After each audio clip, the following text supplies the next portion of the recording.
A woman witnesses a murder on a parallel train, but when the police find no body, everyone dismisses her as mad.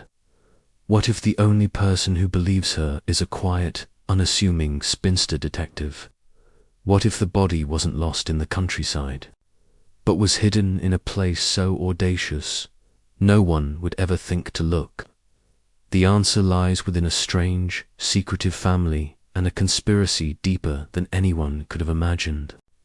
Chapter 1. The Express to London. The 3:47 p.m. express from Paddington was a symphony of the mundane. The rhythmic clatter of the wheels on the tracks, the low hum of the air conditioning, the rustle of a newspaper being turned in the seat ahead, these were the sounds that Elspeth McGillicuddy had come to expect. She was a woman of routine, and she appreciated the predictability of the journey from London back to her home in a small, well-manicured town. She had spent the day shopping for a new set of garden shears, a task she had approached with the solemnity of a diplomatic mission. The shears, now wrapped in brown paper and resting in the luggage rack above, were a testament to a day well spent. Elspeth sat in her window seat, her hands folded neatly in her lap. The English countryside, a patchwork of vibrant greens and golden yellows, sped by in a blur. She watched a flock of sheep, small as cotton balls, scatter as the train approached, and a line of ancient oaks stand sentinel against the vast sky. She was lost in a peaceful, half-dozing state, a pleasant fog of contentment that the train journey often brought on. It was a moment of utter normality, of tranquil, uninterrupted calm. It was a feeling she would never again experience with the same innocence. A sudden, jarring lurch brought the train to a halt.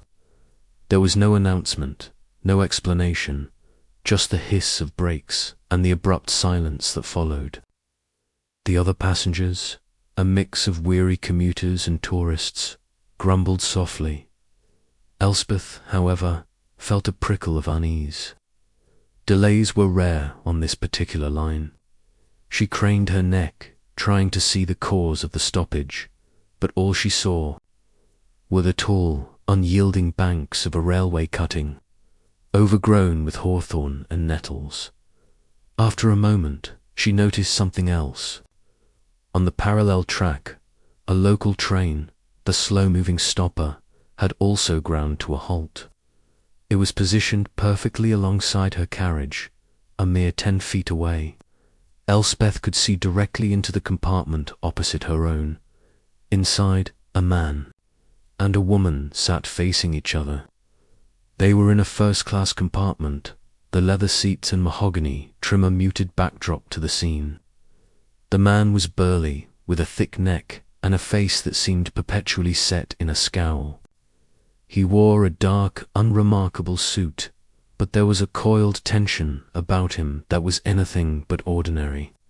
The woman was slight, with dark hair and a pale, almost ethereal beauty. She wore a simple, elegant dress, and a large, diamond brooch was pinned to her lapel. For a few moments, the two trains sat in perfect stillness. The only sound was the distant call of a bird. Elspeth, with nothing better to do, found herself observing the couple. They didn't seem to be speaking. The man was staring at the woman with an intensity that made Elspeth feel a wave of vicarious discomfort. The woman, in turn, was looking out the window, her gaze distant and preoccupied. Suddenly, the man moved. He didn't speak, he didn't shout. He simply stood up, crossed the small compartment, and with a swift, brutal motion, seized the woman by the throat. Elspeth's breath hitched in her chest. She watched in horrified disbelief as the woman's hands flew up, clawing at his powerful grip. The man's face, a mask of cold, unfeeling fury, was illuminated by the afternoon sun.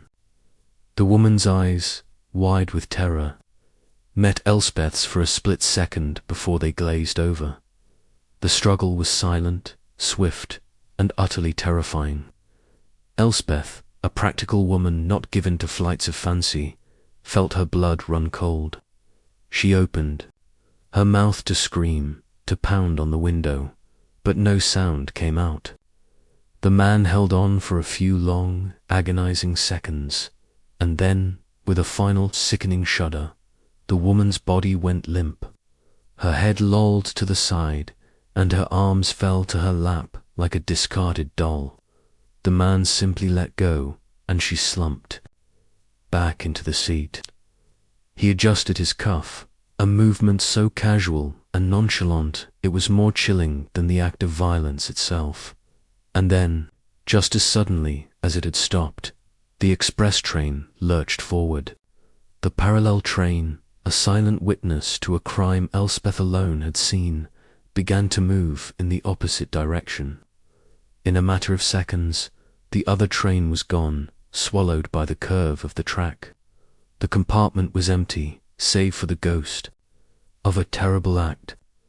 Elspeth was left staring at her own reflection in the window, her face a mask of shock and disbelief. The train quickly regained its speed, and the rhythmic clatter returned. The passengers resumed their conversations, oblivious to the horror that had just unfolded. Elspeth was shaking. She pressed her face against the cool glass, her mind a whirlwind of confusion and fear. Had she really seen what she thought she had seen? The details were so clear, so vivid. The man's face, the woman's brooch, the final, terrifying moment of silence, it was all seared into her memory.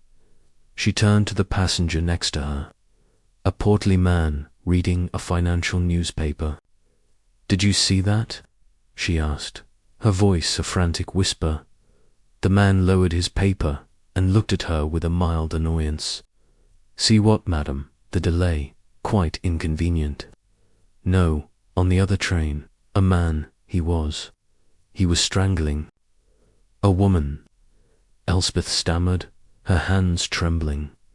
The man's eyes widened slightly, then narrowed with skepticism. "Strangling a woman? My dear lady, are you quite well? It's probably a bit of a theatrical play for a film, you know. They film all sorts of things on these trains." He returned to his newspaper with a dismissive rustle, clearly believing she had imagined the whole thing. Elspeth tried another passenger, a young woman with headphones on, but her words were met with a blank stare and a slow shake of the head. Nobody had seen it. Nobody believed her. The world, it seemed, had conspired to erase the truth. The rest of the journey passed in a blur. Elspeth sat in a state of suspended reality, her mind replaying the scene over and over again. She felt a profound sense of isolation. She was the sole witness to a murder that, to everyone else, simply hadn't happened. When the train finally pulled into her local station, Elspeth felt a sense of dread. The comfortable, familiar surroundings now seemed alien, tainted by the horrifying image she carried in her mind. She walked to the small police station, a modest building nestled between the post office and a bakery. The bell above the door jingled cheerily as she entered, a sound that felt terribly out of place. A large, red-faced sergeant sat behind a desk, his eyes glued to a crossword puzzle. He looked up with a sigh of weary resignation. "Can I help?" "You, madam." Elspeth, her voice still trembling, recounted the entire story. She described the train, the time, the parallel track, the man, the woman, the brutal act. The sergeant listened with a growing look of disbelief, occasionally glancing at his crossword as if for confirmation that he was still in the real world. When she finished, he shook his head slowly. "Right, ma'am. So you saw a man murder a woman on a train that was going the other way. You didn't get a name, a number, a face." "I saw his face," Elspeth insisted. I could describe him to you. And the woman's brooch was a distinctive diamond-like, a starburst. The sergeant scribbled a few words on a pad of paper, his pen moving with an air of professional indifference. And there was no body, no report of a missing person, no other witnesses. No one else saw it, Elspeth admitted, her voice deflating. They all thought I was mad. He nodded slowly. Well, ma'am, I'll file a report. We'll look into it. But without a body, without a victim, without any evidence, I'm afraid there's not much we can do. It sounds like something out of a film. Maybe you were dreaming, or perhaps it was a trick of the light. He handed her a small card with the station number on it. If anything else comes to mind, give us a call. Good day to you. Elspeth left the station feeling utterly defeated. The sergeant's words echoed in her mind. A trick of the light. But it wasn't. It was real. She knew it in her bones. The quiet, peaceful village she had returned to now felt like a prison, and she was the only one who knew a terrible truth was lurking just beyond its manicured hedges and quaint cottages. She had to do something. The police wouldn't help, but she knew someone who would. Someone who understood that a murder could be just as real without a body, that the most sinister secrets often hid in plain sight, and that a small, unassuming old lady could be the most dangerous detective of them all. She would call Jane Marple. Chapter 2. A Call to St. Mary Mead, *the small. Local police station had felt like a vacuum, sucking the life and truth out of her story until it was nothing more than an unbelievable whisper. Elspeth McGillicuddy walked out onto the street, the cheerful evening light doing little to lift the heavy cloak of isolation that had settled around her. The sergeant's parting words, a trick of the light, code in her mind like a dismissive chime. She was a woman of sound mind and clear vision. She had seen a murder. The fact that no one believed her, that the world seemed determined to ignore the truth, felt like a second, more insidious kind of crime. She went directly home, bypassing her usual evening rituals. Her prized new shears lay forgotten on the kitchen table. Instead, she sat in her favorite armchair, the silence of her cottage magnifying the turmoil within her. The face of the murderer, the terror in the victim's eyes, these images were now permanent residents in her mind. But she was not a woman to be paralyzed by shock. She was a woman of action, and she knew there was only one person who would not only listen but would truly hear what she had to say. She found the number in her old leather-bound address book, a relic from a time before digital contacts. Finger, still slightly unsteady, traced the worn ink, Marple, J. St. Mary, Mead. She lifted the receiver, the cool plastic feeling strangely solid and reassuring in her hand. The phone rang 3 times before a gentle, steady voice answered. "Hello, Jane. It's Elspeth." There was a brief pause, a moment of recognition. "Elspeth, my dear, what a pleasant surprise. I was just about to have a cup of tea. Will you join me?" The invitation was so simple, so genuine, that a dam of tension within Elspeth began to break. "Oh, Jane," Elspeth said, her voice catching. I've had a dreadful experience.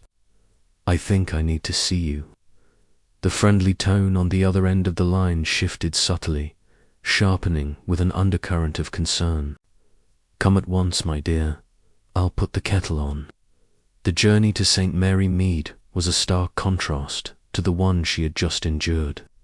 Instead of the jarring lurch of a train and the chilling silence of a crime, she was now travelling through a landscape of gentle rolling hills and thatched-roof cottages. The air grew sweeter, scented with honeysuckle and freshly cut grass.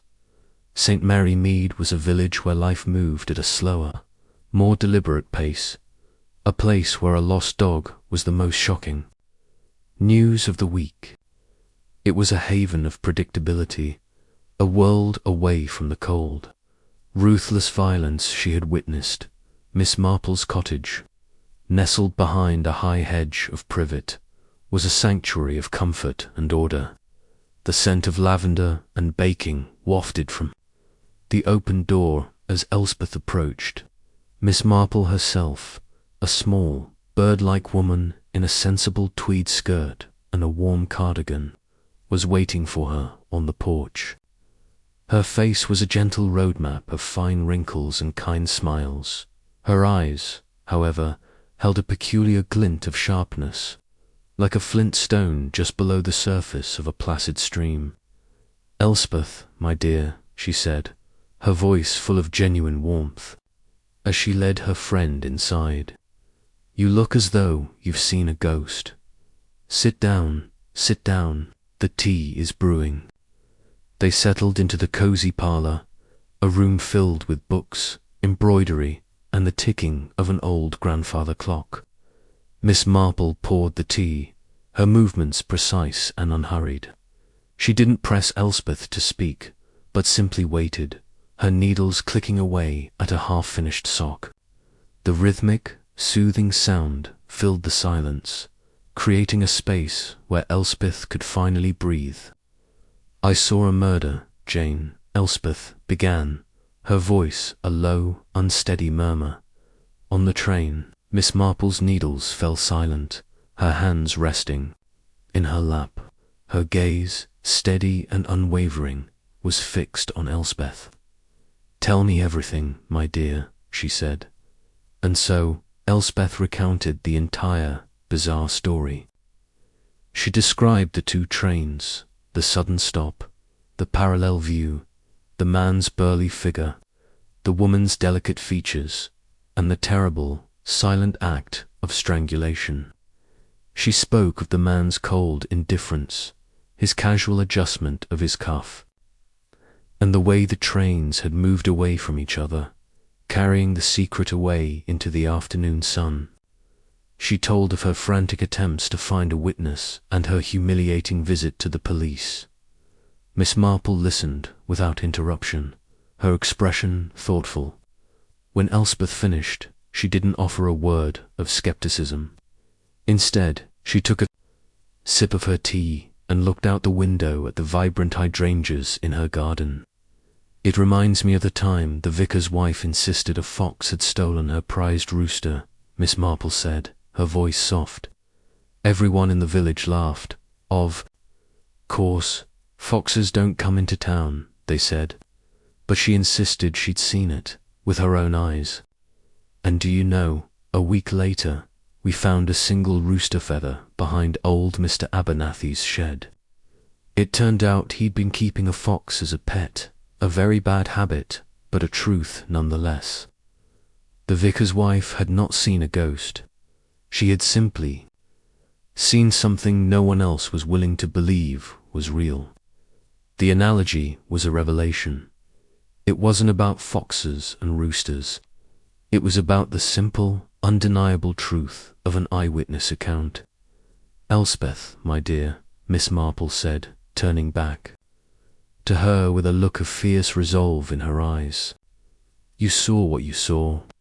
The police may be looking for a body, but we, my dear, shall look for a motive. A murder is always connected to a person, and a person is always connected to a place. The key is to find where the woman's body was hidden. She was a person, not a ghost, and the man you saw here is not a phantom. And where a man can be, a body can be hidden. We must begin our search at the place where the train stopped. Now, tell me again, exactly where was that?" Elspeth felt a wave of relief, so profound it nearly brought her to tears. She had found a kindred spirit, a voice of reason in a world of disbelief. The investigation had begun. The case was now in the capable hands of Miss Jane Marple. Chapter 3. The Search for a Body the Following Morning. A borrowed taxi from a neighbouring village dropped Miss Marple and Elspeth McGillicuddy at the very spot where the two trains had stopped. It was a bleak and uninviting place, a deep railway cutting carved into the earth, with steep embankments on either side, overgrown with thorny hawthorn bushes, dense thickets of stinging nettles, and thick, grasping ivy. The area seemed to actively resist any intrusion. The air, heavy and damp, held the metallic tang of the nearby railway lines and the earthy scent of wet soil. Elspeth, still visibly shaken, pointed to the location. "It was right there, Jane. The train was parallel to us. I could see everything as clear as day." Miss Marple, however, didn't look at the tracks. Her gaze, sharp and observant, was fixed on the embankment. She had a theory, one born not from forensic science, but from a lifetime of observing human behaviour in her village. A murder, she knew, was a messy business. It couldn't be executed with the precision of a Swiss clock, and it always left behind a trail of small, overlooked details. The police, she reasoned, had been looking for something large and obvious: a body, a weapon, a bloodstain. She was looking for something smaller: a misplaced stone, a broken branch, a patch of disturbed earth. She was, in essence, searching for the human error. "The police have been here, of course," Miss Marple murmured, her eyes scanning the landscape like a hawk, "and they found nothing. Which means one of two things. Either there was nothing to find, or it was not what they were looking for." She began to walk slowly along the embankment, her sensible shoes navigating the uneven ground with surprising agility. She wasn't scrambling or digging, she was observing. Elspeth followed, her eyes darting nervously from side to side. "Wait," Miss Marple said, stopping abruptly. "Look here." She pointed with a gloved finger to a hawthorn bush. A long, spindly branch, thicker than a man's thumb, was snapped clean in half. Its exposed wood still a pale, fresh green. The break was too clean and too high to have been caused by an animal. "Something or someone was in a hurry," she said softly. "The thorn bushes are quite vicious. It would take a great deal of force to break a branch like that, and a great deal of carelessness not to notice." A few feet away, a patch of earth was a different colour than the surrounding soil. It was darker, wetter, and seemed to have been recently turned over. A single, distinct heel mark, too large for a woman's shoe, was pressed into the mud. "A man's shoe," Miss Marple confirmed, "and it's not a policeman's. They would have been much more careful." Elspeth's heart hammered in her chest. "The body, Jane." He threw the body out of the window. Miss Marple shook her head slowly. "Not quite, my dear. Not quite. The police, you said, searched this area thoroughly, and they found nothing.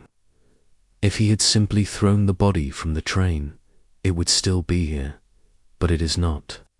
This tells us that the body was thrown, and then, later, someone came to move it." She looked around, her gaze extending beyond the narrow confines of the railway cutting. The land here was a mix of private fields and dense woods. A high stone wall, topped with broken glass and a forbidding tangle of barbed wire, marked the boundary of a vast, sprawling estate. From their vantage point, they could just make out the top of a grand Gothic-style mansion rising above the treetops. "Rutherford Hall," Miss Marple said, a new glint of interest in her eyes. "The local gossip says it belongs to the Krakenthorpe family. A very old family, but, I hear, a very peculiar one." Her logic, as always, was impeccable. The body couldn't have been carried far. The murderer would have needed a quick, secluded place to hide it. The railway cutting was too exposed. But the vast, private grounds of Rutherford Hall, with their thick woods, disused greenhouses, and dilapidated outbuildings, would be the perfect place. The murder occurred between 4:15 and 5:15. Miss Marple mused aloud. It would have been done in broad daylight. The murderer would have had to act quickly and hide the body nearby before returning later, perhaps under the cover of darkness, to move it to a more permanent location. But he was careless. He broke a branch. He left a shoe print. He disturbed the earth. Elspeth was silent, her mind racing to keep up with Miss Marple's deductions. The whole thing, which had seemed so impossible before, was now beginning to feel frighteningly real. "But how do we get in, Jane?" Elspeth asked, looking at the imposing stone wall. "We can't just trespass." Miss Marple smiled, a small, knowing upturn of her lips. "No, we can't trespass, my dear, but we can visit. I happen to know a very distant acquaintance of the family, a rather theatrical woman who paints landscapes and has a particular fondness for roses. I believe she had a commission here once. If I were to tell her that I was interested in the rose gardens, and perhaps a small painting of the estate, I'm sure she would be more than happy to make an introduction." A few hours later, after a quick, determined phone call, they found themselves standing at the large Rutherford Hall. The estate was immense, and even from the outside it had a decaying air of faded grandeur. The once pristine lawns were now a little wild, the sculpted hedges overgrown, and the grand winding driveway was cracked and uneven. They rang the bell, and after a long silence, a small, anxious-looking maid with a severe bun and a perpetually worried expression opened a small iron gate. Miss Marple, with a most charming and unassuming smile, presented her card and a letter of introduction, written in the flowing script of her friend.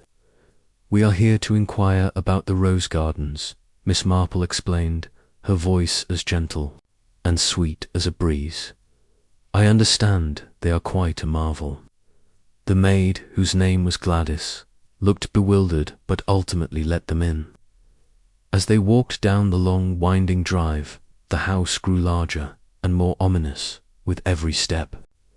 Rutherford Hall was a place where secrets were not only kept, but where they seemed to have been a permanent part of the architecture itself. The murder was here. Miss Marple felt it in her bones, and she had no doubt that the family living inside held the key. The pieces of the puzzle are starting to come together.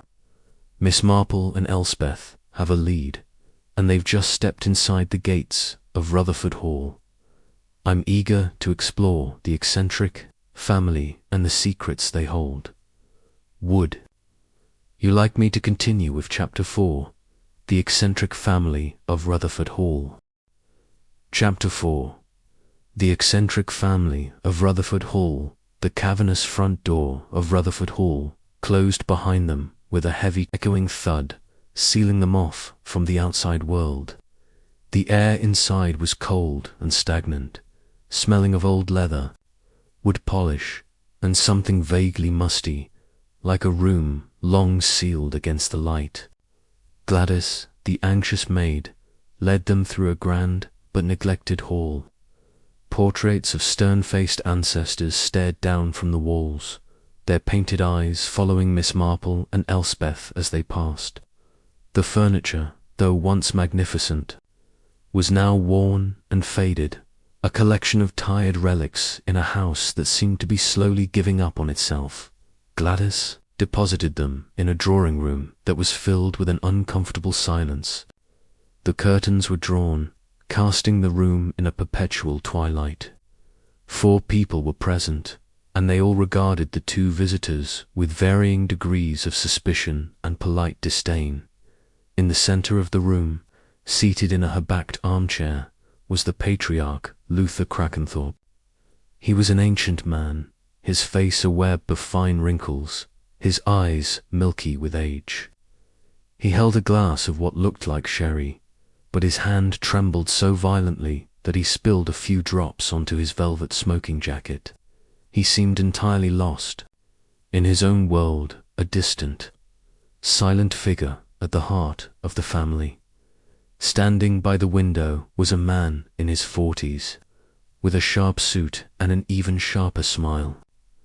This was Harold Crackenthorpe, the son.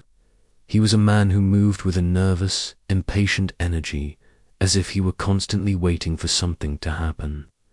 He greeted them with a forced cordiality. Miss Marple and ... Mrs. McGillicuddy, my dear. Mother-in-law's friend, I presume. Please forgive the lack of notice. Our household is in a state of perpetual flux. Seated on a sofa, a picture of sophisticated annoyance, was Lady Celia Crackenthorpe, Harold's sister. She was a striking woman with a perfectly coiffed blonde bob and eyes that missed nothing. She offered a brief, brittle smile. I do hope you'll excuse us. We're a rather private family. This is all rather sudden. Finally, a stout, quiet woman stood behind Luther's chair, her hands clasped tightly in front of her. This was Nurse Dawes. She wore a starched white uniform, but her face held a deep-seated weariness.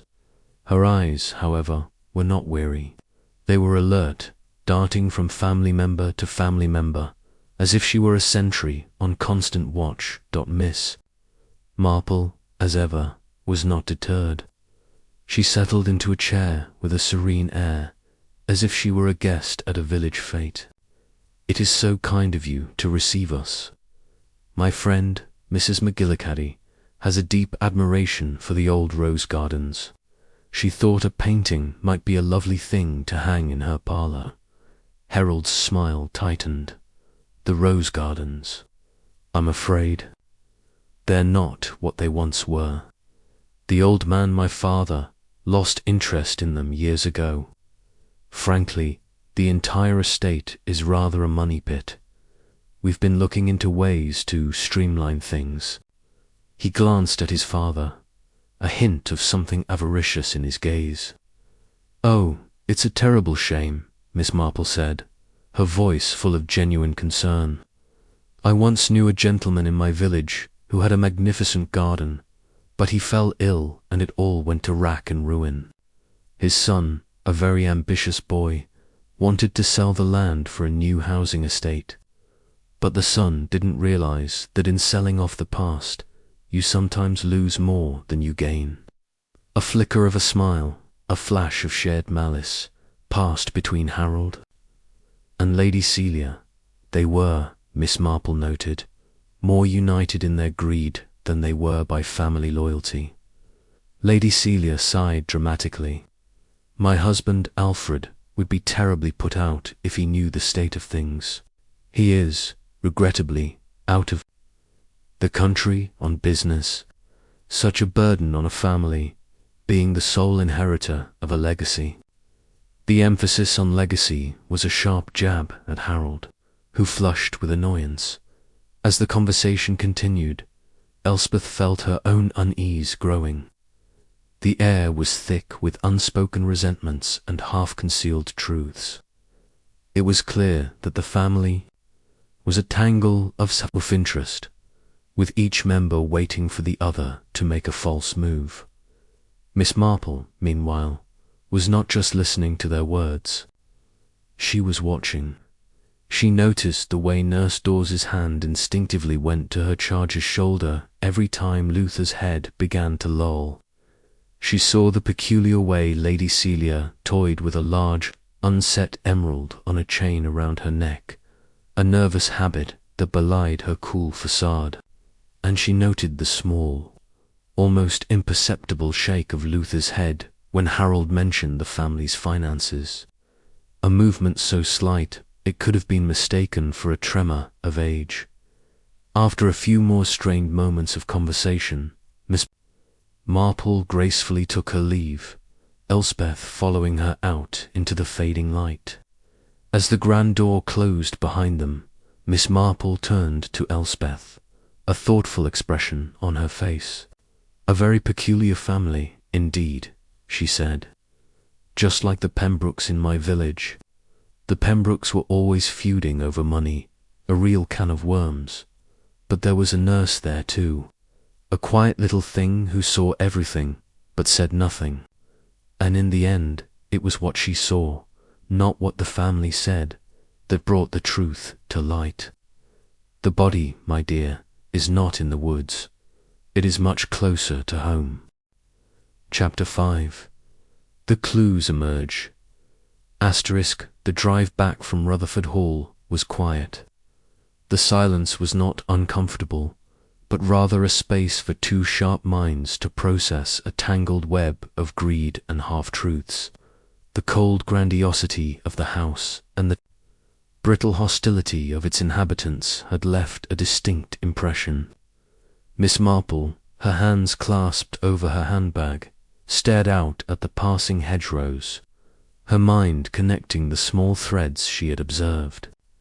"They are a frightful family, Jane," Elspeth finally said, breaking the silence. "All so focused on their inheritance, that Harold and his sister-in-law, Lady Celia, practically measure their words against the old man's lifespan." Miss Marple nodded slowly.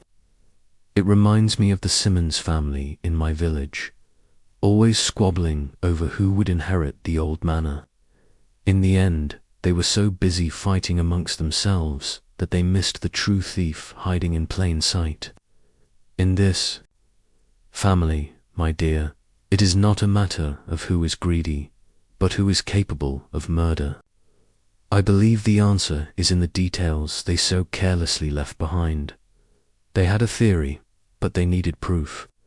Miss Marple, with her characteristic ingenuity, devised a plan for a second, more focused visit. The pretext was simple. She would send a telegram to Harold, claiming that a valuable sketchbook belonging to her artist friend had been accidentally left behind during their rushed visit. It was a flimsy excuse, but one that she knew Harold would be too polite, perhaps too suspicious, to dismiss outright.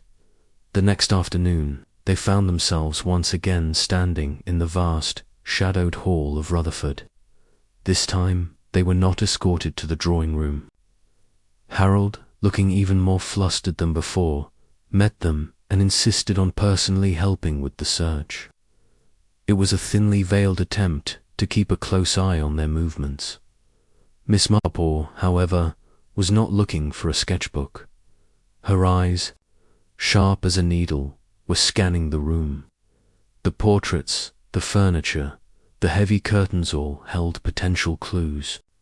She moved with a gentle, unhurried grace, her movements seemingly random as she patted a velvet armchair, peered behind a long curtain, and picked up a misplaced cushion. "My friend is so particular," Miss Marple murmured to Harold. "She sketches the most wonderful things. She was particularly taken by the beautiful curtains in this room." This was her opening. While Harold was distracted by the pretense, her eyes fell upon a particular detail: the heavy, gold velvet curtain in the corner. There was a fresh tear in the fabric, about 6 inches long, near the bottom. It wasn't the kind of tear that comes from age or wear.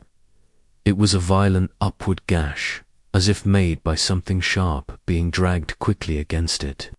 A small, dark thread, not from the curtain itself, was snagged in the tear. Miss Marple, feigning a small stumble, discreetly plucked the thread from the fabric and secreted it away in her handbag as they moved on. Her gaze shifted to the fireplace. A small, elegant-looking woman's leather jacket was draped over a chair, as if it had been left there casually. But Miss Marple's mind immediately went back to Elspeth's description of the victim on the train. The woman had been wearing a simple, elegant dress, but no coat. And yet, this jacket was here, in a house filled with people who seemed to have no connection to the victim. It felt out of place, an object that didn't belong in this web of deceit. The final piece of the puzzle came into place during a brief, strained conversation with Nurse Dawes, who seemed to have been waiting for a moment to speak to them alone. As Harold was called away by a sudden ring of the telephone, Nurse Dawes approached Miss Marple. "Pardon me, madam," she said in a hushed, nervous whisper. "I overheard you talking about the time of your visit. I can't help but notice. My employer's nephew, Jacka, was at the hall on the day of the murder. He left for a few hours in the afternoon, saying he had an appointment in London, but I saw him return in a dreadful state. He had mud on his trousers and a nasty cut on his hand. He was in a terrible hurry, but he made sure to change his clothes before anyone else could see. The pieces fell into place with a horrifying click. A careless murderer, a body hidden nearby, and a family with a tangled web of secrets. The broken hawthorn branch, the man's footprint in the mud, the freshly torn curtain with a foreign thread, the missing jacket, and now, a new suspect with a cut hand and a suspicious alibi. The victim had been a part of this family all along, and the murderer had been hiding the body within the walls of Rutherford Hall. Miss Marple, her face a mask of serene composure, thanked the nurse warmly as she and Elspeth left the estate for the last time. A chill that had nothing to do with the evening air settled over her. The clues were all there, laid out like breadcrumbs. She knew where the body was. She knew who the murderer was. And now all that was left to do was to arrange the final, dramatic unveiling of the truth. Chapter 6. The unveiling of the killer asterisk. Miss Marple's final act was as masterful as her deductions. She sent a telegram to Harold, requesting a brief meeting to discuss the unexpected and rather sensitive nature of the misplaced sketchbook. Her request was met with a grudging, but ultimately curious, acceptance. That evening, the Crackenthorpe family, Harold, Lady Celia, and a sullen-looking Jacka were gathered in the cold drawing-room. Nurse Dawes, with a look of quiet resignation, stood beside the frail Luther. Miss Marple and Elspeth were shown in, and the air was thick with a palpable tension. "I apologize for the intrusion," Miss Marple began, her voice a gentle murmur, "but I've come to a rather unfortunate conclusion regarding the missing sketchbook. It appears it was not misplaced at all, but rather was a necessary pretext for me to return here. You see, I was not searching for a sketchbook, but for the truth." Harold's face paled. Lady Celia's grip on her emerald necklace tightened. Jacka, who had been slouching in his chair, sat bolt upright, his eyes darting to the door. "The truth," Miss Marple continued, "is that a murder was committed on the train. A murder witnessed by my friend, Mrs. McGillicuddy, and the body, as I deduced, was not lost to the countryside, but was brought here, to this very house, and hidden with great haste." She paused, allowing her words to sink in. "The police searched for a body in the most obvious places. They failed because they were not looking for the small, human clues. A broken branch on the railway embankment, for instance, a piece of evidence of a man in a terrible hurry, trying to hide something large and heavy." Her eyes, clear and unwavering, landed on Jacka, a man who returned to the house with mud on his trousers and a nasty cut on his hand. A man who was a part of this family and yet so desperately wanted his own way that he would do anything to get it. That man, Jacka, is you. Jacka leaped from his chair, his face contorted in a mask of rage and fear. "It's a lie. She's a mad old woman." Miss Marple simply shook her head. "Not at all. You see, the woman on the train was your wife. She came here to demand money, to expose you for the fraud you are, and to stake her own claim to the family inheritance. You, in a moment of panicked rage, killed her on the train. You threw her body from the window, but you were so careless that you broke a branch and left a footprint in the mud. Then you came back for the body and hid it in the one place no one would ever think to look, the sarcophagus in the old family crypt. It was the perfect hiding place, and no one would disturb it until the next burial. The silence in the room was absolute, broken only by a soft sob from Nurse Dawes Harold, and Lady Celia looked on in stunned horror. Luther Crackenthorpe, however, sat perfectly still, his watery eyes fixed on his nephew with an expression of profound sadness.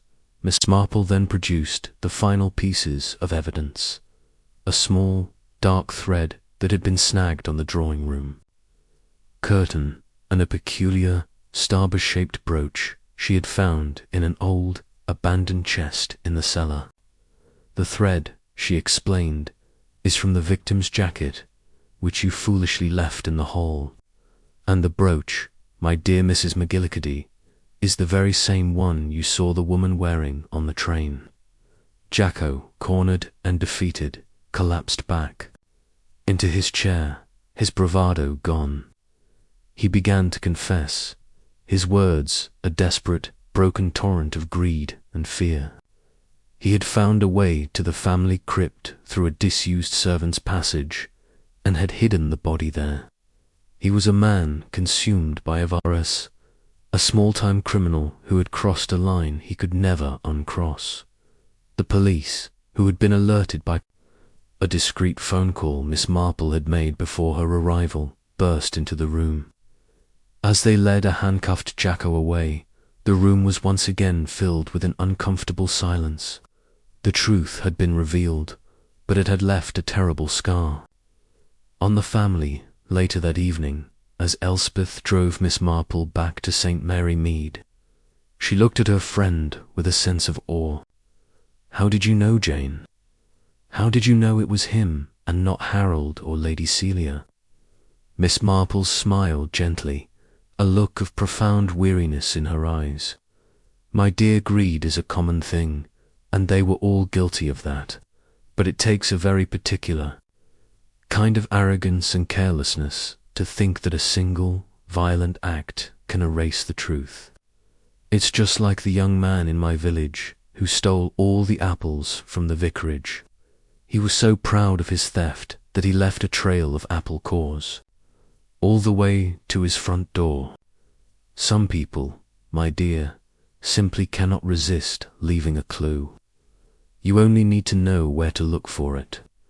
The murder on the train had been solved. The victim's name was now known, and a murderer was behind bars. The express from Paddington had carried a terrible secret, but thanks to a perceptive old lady and her steadfast friend, the truth had finally come to light. The final chapter, it seemed, was closed.